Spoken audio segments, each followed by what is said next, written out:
who was slain to receive power and wealth and wisdom and might and honor and glory and blessing. Hope you enjoyed the story by everyone. That was really nice, Peter. The content's really powerful.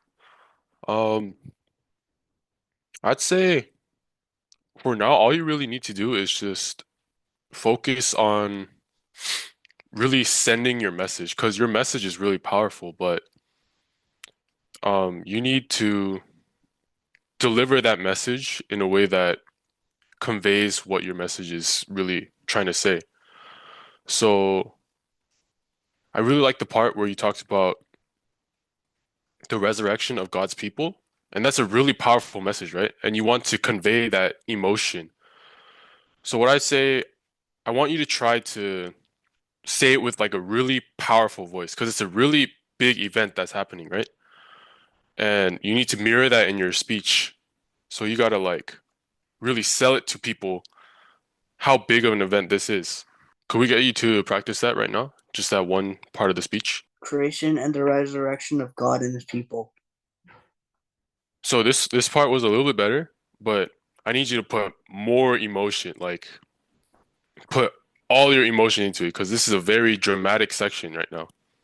I really like how you separate the parts that you speak about, and it gives the audience time to think about your words, right? Because if you go too fast, they might not be able to really feel the weight of what you're saying. But for the parts that you are speaking, in the sections that you are speaking, I want you to maybe pause a little bit between really important words. So, for example, resurrection. That's a really important key word, right? I want you to add a little pause before resurrection. Peter, do you have your speech memorized yet? If anything, if you can't memorize it completely, you can take little glances at your paper, and then once you have like a glance, you can return your focus back to the audience. Because eye contact is a really important part of a speech, right? Because Hmm? if you're taking a speech and you just look like this the whole time with your paper, it's gonna be a little bit awkward. You gotta focus your eyes on the audience. So, can we recite the body paragraph one more time? But this time, try to look at the paper as less as you can. And resurrection of God and his people. That was good. That was good. There were some little parts where you had to pause to look at the paper, but that's fine because you can just practice that, right? Um, let's work on let's work on your body language. Have you heard of body language, Peter? You have, right? Mm, body language is it's a really simple thing to understand, but it's really hard to do because once you're on the stage, you get like all nervous, right? And it's like, oh, all these people, and they're all gonna be focused on me. But that's where body language comes in. Let me see your most confident body language possible.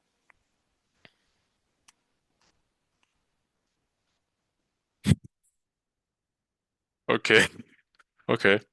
I can't really see you right now, so try setting your iPad down somewhere. And then stand as if you're going to speak in front of the church. All right, that's good. Shoulders back, head tall. That's the position right there. You look super confident. And then make sure when you're speaking, you don't look like a robot. Because if you look like a robot, people can't feel your passion, right? Like you can't just be there like there's no emotion. You need to be passionate about what you're saying. And an easy way to do that is try to make sure you're smiling as much as possible. Not like a big cheesy smile, but like a tiny smile almost throughout the whole duration of your speech. So give me a tiny smile. Okay, that's a little bit too tiny. Give me a medium smile. That's good. Try to try to keep that as your default face. Okay?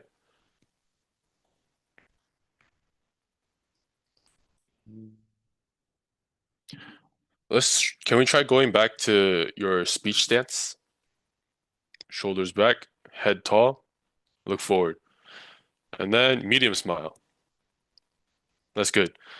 Can you recite your speech? My name is Peter. I'm a proud member of Olympic Church since I was 2 years old. Well, that's when I started coming here.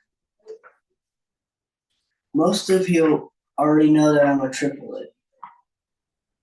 That was good. But you started off super confident with a smile, but then you slowly kind of melted down as you went into your speech. So can we try again? But this time, make sure not to melt. And then you have to keep your smile. That was amazing. Way better than when we first started. That's a huge difference. Um, Peter, do you feel nervous when you speak on stage? Yes. Yes? Okay. That's okay. Everyone feels nervous. Um, I want you to keep remembering this body language, okay? Because if you it's sort of like believing your own lie. If you pretend that you're super confident and you have like a really confident body stance, your body's going to automatically make you not nervous. So that's why this is all really important. Eye contact. Uh, when you go up on stage, it's going to be really like difficult to keep eye contact with the audience because there's so many people, right? So I want you to visualize this. You're on stage and there's a huge crowd of people on the pews, right? Try to imagine a infinity sign like this. And then as you go about your speech, you have to look in the crowd, sort of this shape. So that way you can like scan throughout the whole audience without focusing on just one group. So, do you see Pastor's um, profile picture, Jesus? I want you to focus your eyes on Pastor's photo, and then about 5 seconds later, focus on my picture.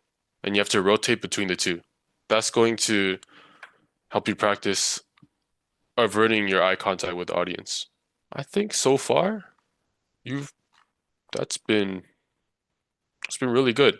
All you need to do now is just practice and practice until you get more confident with your material.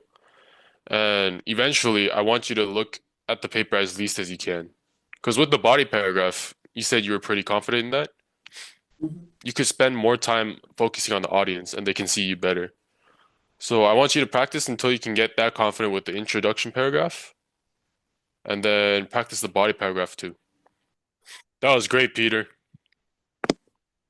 I like how you kept your shoulders back and you kept trying to smile too. I think with just like a few more days of practice, you'll be good to go. Yep. Just make sure to focus, really focus on your eye contact with the audience, trying to keep your eyes off the paper as much as you can, and you'll be great.